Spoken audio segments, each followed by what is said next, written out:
Should I do it this way or...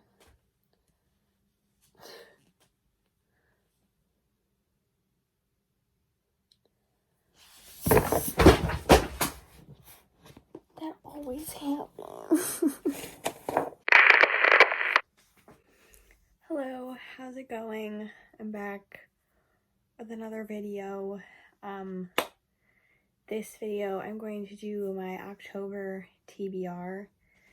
I don't usually do TBRs because I'm not really good at following through with them, but I'm not really a horror thriller book type of person, but I buy them because they sound interesting sometimes, and then I just don't end up reading them, and I want to read them because I have them, you know? So that's what this is. I don't think a lot of these are horror necessarily. They're just like mysteries. So that's what this is. Hope you enjoy. The first book is Happily Ever Ninja by Penny Reed. This follows Fiona and Greg. This is part of a series as well, but I don't have them. I asked in this group, I was like, hey, I'm looking for kind of domestic type of books. I want the couple to already be together and in love and all that stuff. I want to just them having a life together. And this woman recommended this. There's a prequel that I have to read. I think it's called Ever After Ninja or something. It's like a novella or a short story. I'm not exactly sure. But this is book 5 in a series. I don't think I'm going to read the first 4. So yeah, this follows Fiona and Greg. They've been married for 14 years, and Greg thinks that Fiona is a ninja. And it sounds super fun to me. What could happen, I don't know, but she was raving about it, so I think it sounds fun. And it's ninjas, Halloween, why not? So the next book is Murder with Cherry on Top by Cynthia Baxter. This follows Kate, who opens up a ice cream shop across the street from her old high school nemesis, Ashley, and they get into an argument because Ashley starts serving frozen treats. I don't know if that means ice cream or just frozen treats in general. That could literally mean anything. And they get into an argument about it, and Ashley is then murdered, and people start looking at Kate because they got into that argument in the street, which, number one suspect, and so she hooks up with, well, she doesn't hook up, she gets together, what does it say? She's joining forces with a former flame to find out who the actual killer is. This also sounds really fun to me. See, this is what I'm talking about. I'm not a horror thriller person. I guess I like mystery with this sounds like it's got a little bit of a love story in it. So the next book is Frankenstein by Mary Shelley. This follows a guy who steals body parts and puts them together and is freaked out by the ugliness of the thing that he created, and he leaves it alone and it turns evil. That's literally what I just read on the back. I know what Frankenstein is about, but I didn't really know how to explain it. So I'd like to read this. I've already tried to read this before and I just didn't. Do I need to read the preface? I think so. Maybe. Is this is a preface a prologue to Was that a dumb question? The next book is The Saturday Night Ghost Club by Craig Davidson. This follows Jake, and he spends most of his summers with his uncle Calvin. And the summer he turns 12, he befriends these two kids in the neighborhood, and they make the Saturday Night Ghost Club, and they do things, which, as the summer goes on, what begins as a seemingly lighthearted project will uncover mysteries darker than any of its members, young or grown, had imagined. I don't know if I think I'm gonna like this, because it does, like, all of these sound fun to me, so that's what I'm here for, because I don't want to be scared. It's also set in the 1980s, so, and also, why is there a penguin? And things are on fire. I've never really looked at the cover very much. But, I mean, the next book is Midnight in the Garden of Good and Evil by John Brent. I'm the worst at names. Terrible at them. I'm not exactly sure what this is about. I know this is a movie. And I've never seen it, but I'm just gonna read the back because I don't know how to explain this. Genteel society ladies who compare notes on their husband's suicide, a hilariously foul-mouthed black drag queen, a voodoo priestess who works her roots in the graveyard at midnight, a morose inventor who owns a bottle of poison powerful enough to kill everyone in town, a prominent antique stealer who hangs a Nazi flag from his window to disrupt the shooting of a movie, and a redneck gigolo whose conquests describe him as a walking streak of sex. These are some of the real residents of Savannah, Georgia, a city whose eccentric mores are unearly observed, and whose dirty linen is gleefully aired. In this utterly irresistible book, at once a true crime murder story and a hugely entertaining and deliciously perverse travelogue, Midnight in the Garden of Good and Evil is as embracing and intoxicating as half a dozen mint juleps.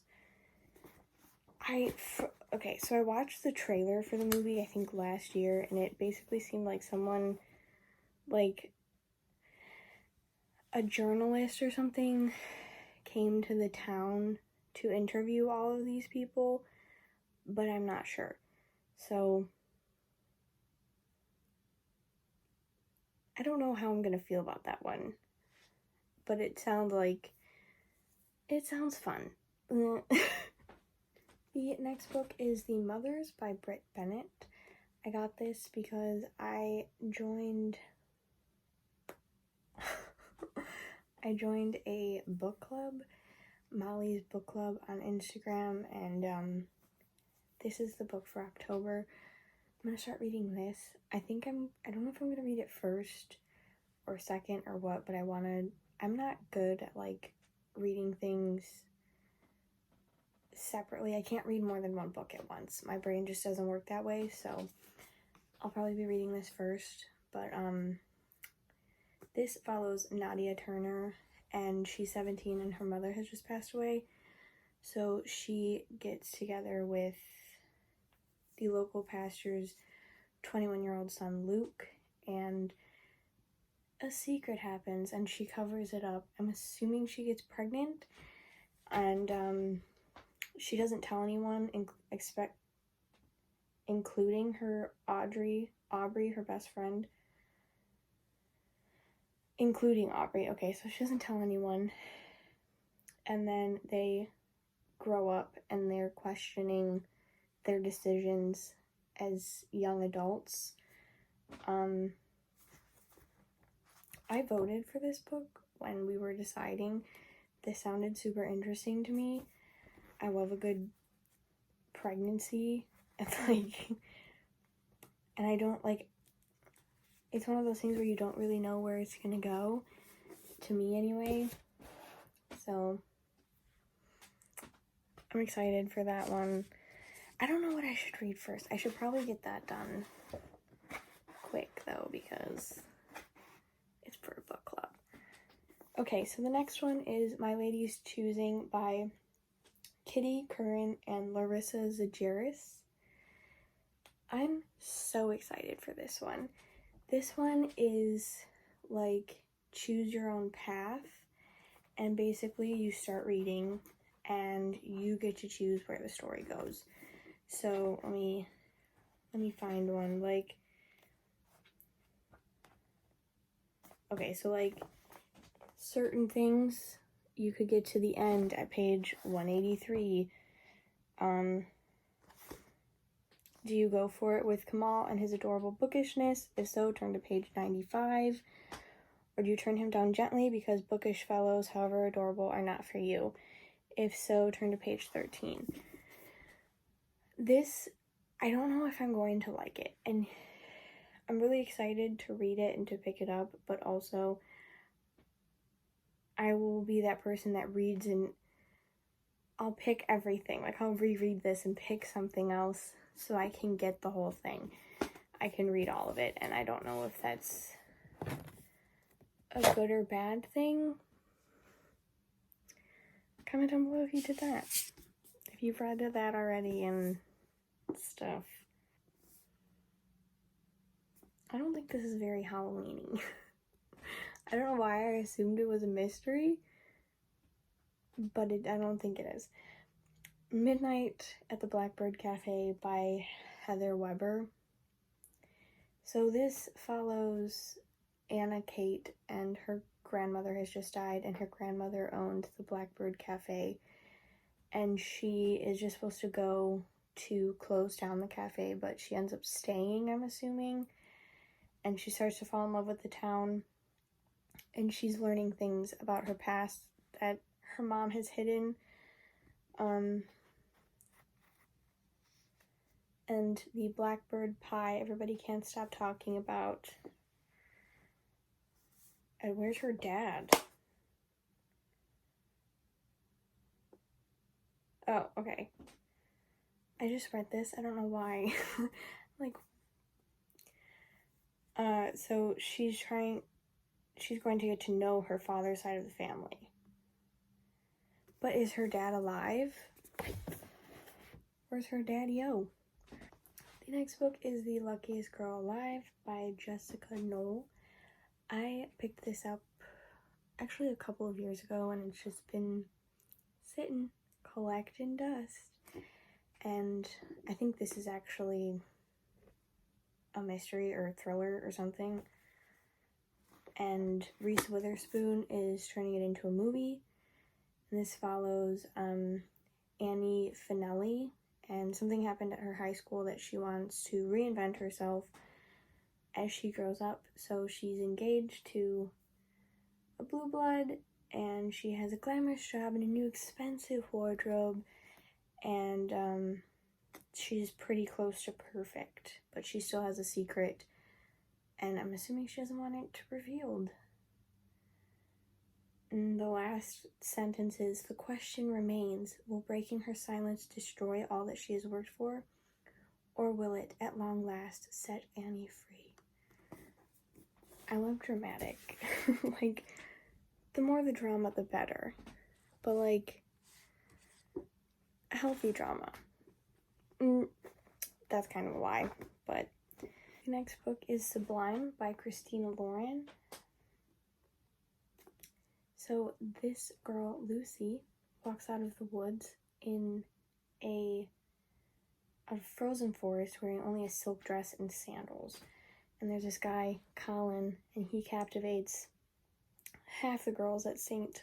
Osana's. But he's obsessed with Lucy, and Lucy begins to remember more details of her life and her death while they begin to spend more time together.